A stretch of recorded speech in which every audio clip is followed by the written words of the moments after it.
முட்டைகோஸ் சட்னி அப்படிங்கிற போது கொஞ்சம் வித்தியாசமா தான் இருந்தது எனக்கும். ஆனா, அது எத்தனையோ பல வருஷங்களுக்கு முன்னாடி நான் தெரிஞ்சுக்கிட்ட ஒரு விஷயம் அது. ரொம்ப நல்லா இருந்தது சட்னி. ஸோ, எப்போவாவது ஒரு அவசரம், இல்ல சில நேரங்கள்ல பார்த்தீங்கன்னா, இந்த முட்டைக்கோஸெல்லாம் நெறைய மீந்து போயிருக்கும். ஒவ்வொரு காயா மீறுது இல்லையா? அந்த குட்டி, குட்டி காயா அது பார்த்தீங்கன்னா, ஒரு கத்திரிக்காய் மீந்திருக்கும், ஒரு துண்டு புடலங்காய் மீந்திருக்கும், இந்த மாரி. ஸோ, அதெல்லாம் சேர்த்து கதம்ப சட்னின்னு அரைப்போம். முட்டைக்கோஸ் ஒரு துளி ஜாஸ்தி இருந்ததுன்னா, அத முட்டைக்கோஸ் சட்னி ஆக்கிடுவோம். இந்த மாரி தான். அதே மாரி இன்ஸ்டன்ட் தோசைங்கிற போது, நம்ம ரவா தோசைய பத்தி சொல்லணும். யூசுவலா இந்த ரவா தோசைக்கு ஆ 3 பங்கு அரிசி மாவு, 1 பங்கு ரவை, அதோட கூட கொஞ்சமா மைதா. இத சேர்த்து பண்ணும்போது ரவா தோசை பட்டு மாரி ஒட்டாம நல்லா வரும். அந்த மைதாங்கிற விஷயத்த எடுத்துட்டு, அதுலேருந்து கொஞ்சம் கோதுமை மாவு சேர்த்துக்க ஆரம்பிச்சோம். அதே மாரி கோதுமை மாவு தோசை ஊத்தும்போது, கோதுமை மாவு தோசைக்கு வந்து கரைச்சிட்டு ஊத்துனா சில நேரம் வழுவழுன்னு இருக்கும். வேக வச்சு எடுத்தா கூட ஒரு கொழகொழப்பு இருக்கும். அதனால அதுக்கப்புறம் அதையும் என்ன பண்ண ஆரம்பிச்சேன், கோதுமை மாவு 1 பங்கு அப்படின்னா, ரவை வந்து ஒரு பங்கு, அரிசி மாவு 1 பங்கு. இது எல்லாத்தையும் சேர்த்து நல்லா தண்ணியா ரவை தோசை கரைக்கிற மாரி கரைச்சிட்டு ஊத்துனோனே, அந்த கோதுமை தோசை அவ்வளோ நல்லா இருந்தது. இதில வந்து ஏன் இவ்வளோ அரிசி மாவுன்னு கேட்குறவங்களுக்கு வேணா, திருப்பி ஒரு 1/2 கப்பு அரிசி மாவு குறைச்சுக்கலாம். குறைச்சுக்கிட்டு அதுக்கு ரவைய அதுக்கு பதிலா சேர்த்துக்கலாம். ஸோ கொஞ்சம் ரவை அதிகமாவும், அதோட கூட கோதுமை மாவு, அதோட கூட அரிசி மாவும் சேர்த்து பண்ணும்போது, இந்த ரவா தோசை கூட மாதிரியே உங்களுக்கு கோதுமை தோசையும் பட்டு மாதிரி வரும். சரி இதெல்லாம் மட்டும் பண்றது இல்லாம, இதுலயே நீங்க வந்து கம்பு, ராகி இதே மாரி ராகிய 1 பங்கு எடுத்துக்கிட்டீங்கன்னா, அரிசி மாவு, அதோட கூட கொஞ்சமா கோதுமை மாவு. இதே தண்ணியா கரைச்சுக்கிட்டு. அதே மாரி கம்பு மாவு. இது எல்லாமே நம்ம ரவா தோசை கரைக்கிற மாரி கரைச்சிட்டு பண்ணீங்க அப்படின்னா, எக்ஸலன்ட்டா வரும். ஸோ இதில தான் பண்ணோங்கிறது கூட தெரியாது. அதனால வித்தியாசங்கள் குடுக்கும்போது, அந்த டேஸ்ட்டும் நல்லா இருக்கணும். அதே சமயம் அது ஃப்ளேவரும் நல்லா இருக்கணும். நமக்கு ஈஸியா பண்ணவும் வரணும். அந்த வகையில ரவா தோசைய பேஸ் பண்ணி, நீங்க கம்பு தோசை, ராகி தோசை, கோதுமை தோசை எல்லாமே ட்ரை பண்ணி பாருங்க. எக்ஸலன்ட்டா வரும். ஸோ இப்ப இந்த தோசை ரெடி ஆயாச்சு. இனி அடுத்து இந்த முட்டைகோஸ் சட்னி எப்படி பண்றதுன்னு பார்க்க போறோம். அதுக்கு முன்னாடி அதுக்கு என்னென்ன தேவைன்னு பார்த்துடலாம். முட்டைக்கோஸ் சட்னி செய்ய தேவையான பொருட்கள்: முட்டைகோஸ் 150 கிராம் அல்லது பொடியாக நறுக்கியது 1 1/2 கப். இஞ்சி அரை அங்குல துண்டு பொடியாக நறுக்கிக் கொள்ளவும். புளி ஒரு சின்ன துண்டு. வெங்காயம் 1 பொடியாக நறுக்கிக் கொள்ளவும். தக்காளி பழம் 2 துண்டுகளாக நறுக்கிக் கொள்ளவும். பச்சை மிளகாய் 4 அல்லது 5. கொத்தமல்லி தழை பொடியாக நறுக்கியது சிறிதளவு. தேங்காய் துருவல் 1/2 கப். கடுகு 1 டீஸ்பூன். உளுந்து 1 டீஸ்பூன். உப்பு ருசிக்கேற்ப. எண்ணெய் 2 டேபிள் ஸ்பூன். இப்போ இந்த முட்டைக்கோஸ் சட்னிக்கு தேவையான பொருள்லாம் பார்த்தோம் இல்லையா? நான் ஒரு பேன் அடுப்புல போட்டிருக்கேன், ஒரு கடாய. இதில எண்ணெய்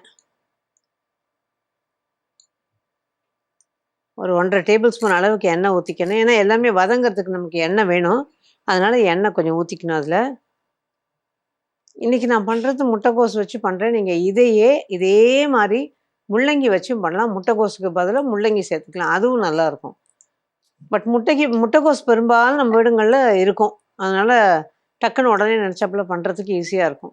இது இட்லி, தோசை எல்லாத்துக்கும் பொருந்தும். சாதத்துக்கு எதுக்குமே பொருந்தாது. சப்பாத்திக்கு கூட நல்லா இல்லைங்க. இட்லி, தோசை இது 2த்துக்கும் நல்லாயிருக்கும் இது. எண்ணெய் கொஞ்சம் காஞ்சதும் கடுகு. இந்த கடுக மேல தாளிச்சு கொட்டுறதில்ல. இதோட சேர்த்து தான் வதக்க போறோம். கடுகு, அதோட உளுந்து. உளுந்து கொஞ்சம் கடுகை விட கொஞ்சம் அதிகமா போட்டுக்கோங்க.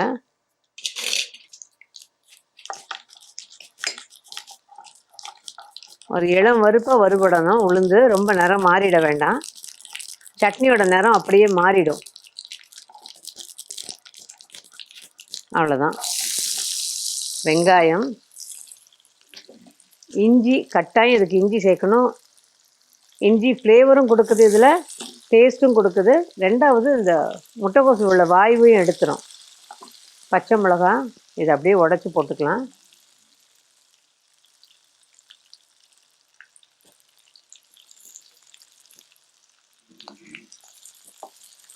வெங்காயத்தோடு தானே வதங்குது, அதனால உடைக்கணும்னு அவசியம் இல்லை நினைக்க வேணாம். சில நேரம் அப்படி சேர்த்து நல்லா வதங்க படாலும் வெடிச்சிடும் பச்சை மிளகாய்.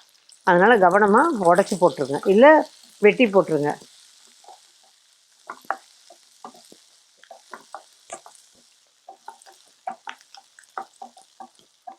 இது கொஞ்சம் வதங்கட்டும். ரொம்ப வதங்கணும்னு இல்லை, நிறம் மாறணும்னு கிடையாது. லேசாக வதங்கினா போதும். அதோட முட்டைக்கோசு ஓரளவு வதங்கிருச்சு. முட்டைக்கோசு போட்டுட்டேன்.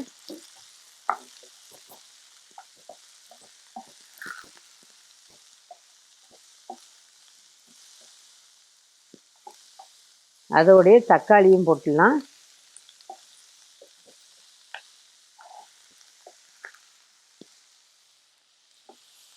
இப்போ இந்த சட்னிக்கு தேவையான உப்பை இதில் சேர்த்துடலாம். ஒரே ஒரு சொலை புளி வச்சுருக்கேன். அதை அதை அதை எடுத்துக்கலாம். ரொம்ப புளி வேண்டாம் இதுக்கு. மைல்டு ஒரு புளிப்பு தெரியணும், அவ்வளோதான். முட்டைக்கோஸ் பற்றி மட்டும் ஒரு சின்ன ஒரு இது ஷேர் பண்ணிக்கலான்னு. முட்டைக்கோஸில் வந்து இந்த நாடாப்புழுன்னு ஒரு விஷயம் இருக்குன்னு சொல்லுவாங்க. அதனால் முட்டைக்கோஸை நல்லா அலசணும். ஒன்று வெட்டிட்டு அலசிடணும், அல்லது இதழாக எடுத்துகிட்டு. இப்போ எனக்கு ஒரு பழக்கம் உண்டு, என்னென்னா இந்த மாதிரி சட்னினா பொடி பொடியாக கட் பண்ணி அலசி எடுத்துருவோம். அதே நீங்கள் வந்து எனக்கு வந்து இந்த வெள்ளை பொரியல்னு சொல்லுவாங்கள்ல, அதாவது தேங்காய் போட்ட கறி, அதுக்கு வந்து எனக்கு என்ன பழக்கம்னா நல்லா அழகாக நீளமாக வந்து வதங்கும் போது அந்த முட்டைக்கோஸ் பார்க்க நல்லாயிருக்கும், டேஸ்ட்டும் நல்லா இருக்குங்கிறதுனால நான் ஒவ்வொரு இதழியாக பிரித்து எடுத்துட்டு அதை கட்டை மாதிரி வரும் இல்லையா, அதை கட் பண்ணி எடுத்துருவேன். எடுத்துகிட்டு அதுக்கப்புறம் எல்லாத்தையும் ஒன்றா அடுக்கி நல்லா சுற்றிட்டு வெல்லுசாக கட் பண்ணிவிட்டு நல்லா வதக்கி விடுவேன்.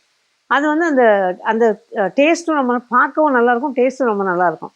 அந்த இதழாக எடுக்கும்போது அந்த இதழ்களை எடுத்து திருப்பி ஒரு பெரிய பாத்திரத்தை போட்டு தண்ணி பிடிச்சி அதில் நல்லா வச்சு அதில் ஒரு அழுத்திட்டு நல்லா அலசி எடுத்துருவேன். அப்படி பண்ணும்போது அந்த மாதிரி அலசினீங்கன்னா நல்லாயிருக்கும். ஆனால் எல்லா விதத்துலேயும் முட்டைக்கோசு மட்டும் நல்லா கழுவி எடுத்து தான் நம்ம சமைக்கணும். அவ்வளோதான். இப்போ இதுவும் நல்லா வதங்கியிருக்கு. இதில் கொத்தமல்லி கொஞ்சம் நல்லா தாராளமாகவே போட்டுக்கங்க, நல்லாயிருக்கும். அதோடைய நம்ம எடுத்து வச்சுருக்க தேங்காய், இது எல்லாம் சேர்ந்து ஒரு 2 நிமிஷம் நல்லா வதங்கினா போதும்.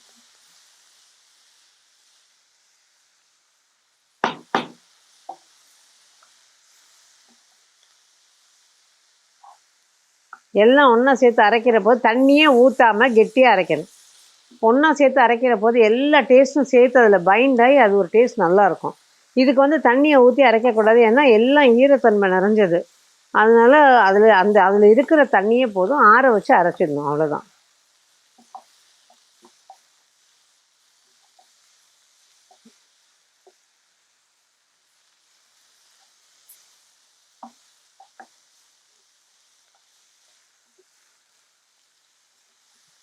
இப்போ அடுப்பை ஆஃப் பண்ணிடலாம். அவ்வளோதான். இப்போ இது வந்து கொஞ்சம் ஆற விட்டுட்டு, ரொம்ப நைஸாக வேண்டாம், ரொம்ப குறன்னு வேண்டாம், ஓரளவுக்கு நைஸுக்கு முந்தின பதம் அரைச்சிங்கன்னா சரியாக இருக்கும், நல்லாவே இருக்கும் டேஸ்ட். இதில் நாராக படாது, நல்லாவே இருக்கும் சாப்பிட்றதுக்கு. அந்த இட்லி தோசையோட சூப்பராக இருக்கும். முதல்ல அரைச்சிட்டு எப்படி இருக்குன்னு பார்க்கலாம்.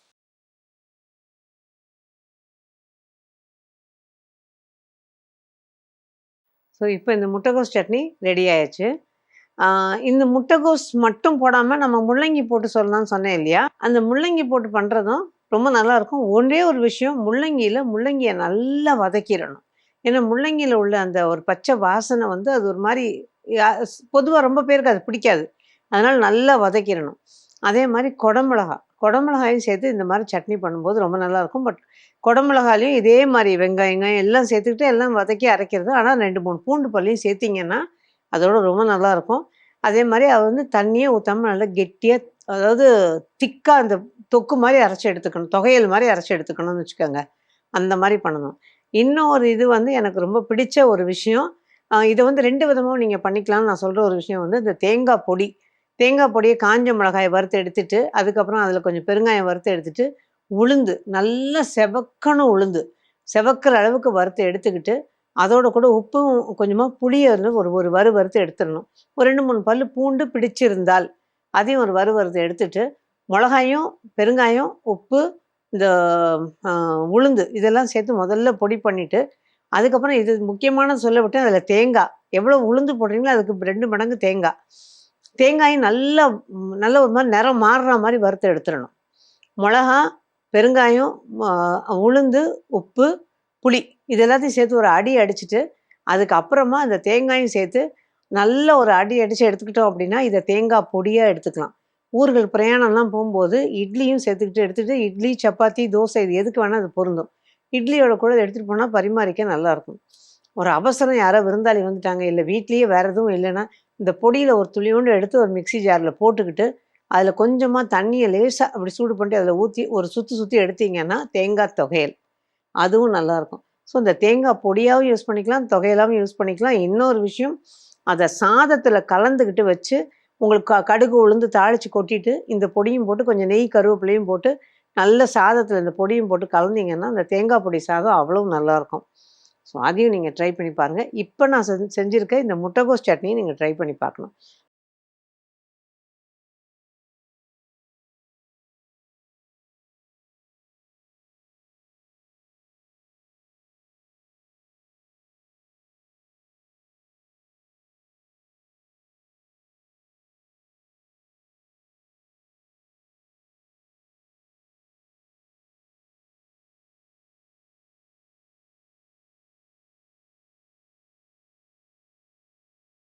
முட்டைகோஸ் சட்னிக்கு ஒரு சின்ன ரீகேப். ஒரு பேன் அடுப்புல போட்டுட்டு, எண்ணெய ஊத்திட்டு, எண்ணெய் காஞ்சதும் கடுகு, உளுந்து தாளிச்சுட்டு, உளுந்து செவந்ததும் வெங்காயம் போட்டு, அதோட கூட பச்சை மிளகாயும் உடைச்சு போட்டு, நல்லா வதக்கிட்டு, அது கொஞ்சம் வதங்குன விட்டு முட்டைகோஸையும் போட்டுக்கணும். முட்டைகோஸையும் சேர்த்து நல்லா வதக்கிடணும். அது நல்லா வதங்கும் பொழுது, அதோட கூட தக்காளி, தேவையான உப்பு, புளியும் போட்டு, கொத்தமல்லி, தேங்காய் எல்லாம் சேர்த்து நல்லா வதக்கி, ஆற வச்சு அரைச்சோம் அப்படின்னா, முட்டைகோஸ் சட்னி தயார். நிச்சயமா நேர்களான நீங்க எப்படி இருந்ததுன்னு செஞ்சு பார்த்துட்டு சொல்வீங்க. ஏன்னா நெறைய பேர் பார்க்குறபோது, எனக்கு ரொம்ப சந்தோஷமான ஒரு விஷயம், ஜெயா டிவி ப்ரோகிராம விடாம தொடர்ந்து பார்க்குறோம். வயதில பெரியவங்க கூட சொல்லி கேட்கும்போது எனக்கு ரொம்ப சந்தோஷமா இருக்கு. எல்லோருக்கும் என்னோட மனமார்ந்த நன்றி. தொடர்ந்து நிகழ்ச்சிய பாருங்க. இந்த மாரி இதையும் செஞ்சு பார்த்துட்டு எப்படி இருந்ததுன்னு சொல்லுங்க. மீண்டும் சந்திப்போம். நன்றி. வணக்கம்.